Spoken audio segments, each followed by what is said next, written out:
Emergencia económica. ¿Qué es y claves para entender los decretos con fuerza de ley y cuándo se aplican? Colombia atraviesa uno de sus momentos fiscales más complejos de los últimos años. La falta de recursos para sostener el presupuesto del próximo año llevó al gobierno nacional a tomar una decisión excepcional: declarar la emergencia económica, una figura contemplada en la Constitución que permite actuar con rapidez cuando el país enfrenta una situación grave e inmediata. Lea también: Ministro Benedetti confirma que ya se firmó el decreto de emergencia económica. La medida fue adoptada luego de que el Congreso archivara la Ley de Financiamiento, iniciativa clave para recaudar cerca de 16 billones de pesos y garantizar la estabilidad del presupuesto general de la Nación de 2026. Sin esos recursos, el Ejecutivo quedó con un vacío fiscal que, según el Ministerio de Hacienda, pone en riesgo programas sociales y compromisos del Estado. El decreto de emergencia económica ya fue firmado por el presidente Gustavo Petro y sus ministros, y posteriormente radicado, según confirmó el ministro del Interior, Armando Benedetti. ¿Qué significa declarar una emergencia económica? La emergencia económica es un mecanismo constitucional que se activa cuando hechos extraordinarios alteran el orden económico o social del país. En este escenario, el presidente queda facultado para expedir decretos con fuerza de ley, con el objetivo de atender la crisis sin pasar por el trámite habitual del Congreso. Este tipo de decretos tiene la misma validez que una ley ordinaria, pero su aplicación es temporal y está sujeta al control de la Corte Constitucional, que evalúa si las medidas son proporcionales y justificadas. En la práctica, la emergencia económica permite al gobierno reorganizar recursos, modificar el esquema de ingresos y adoptar decisiones urgentes para evitar un deterioro mayor de las finanzas públicas. El gobierno busca recaudar recursos tras el hundimiento de la Ley de Financiamiento en el Congreso. Crédito. FreePIC. El origen de la crisis fiscal.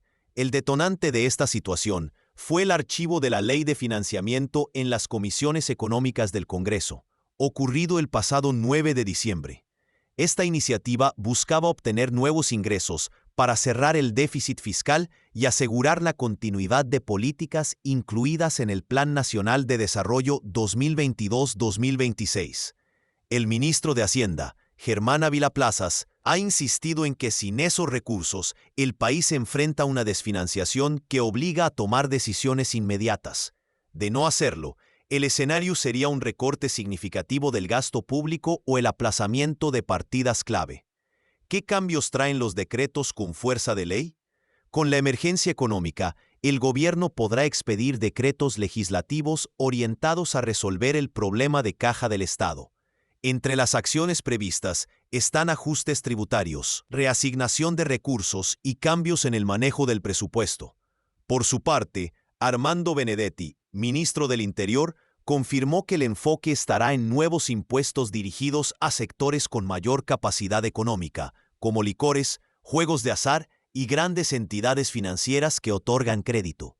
Según Benedetti, la estrategia busca que la carga no recaiga sobre la clase media, sino sobre quienes concentran mayores ingresos.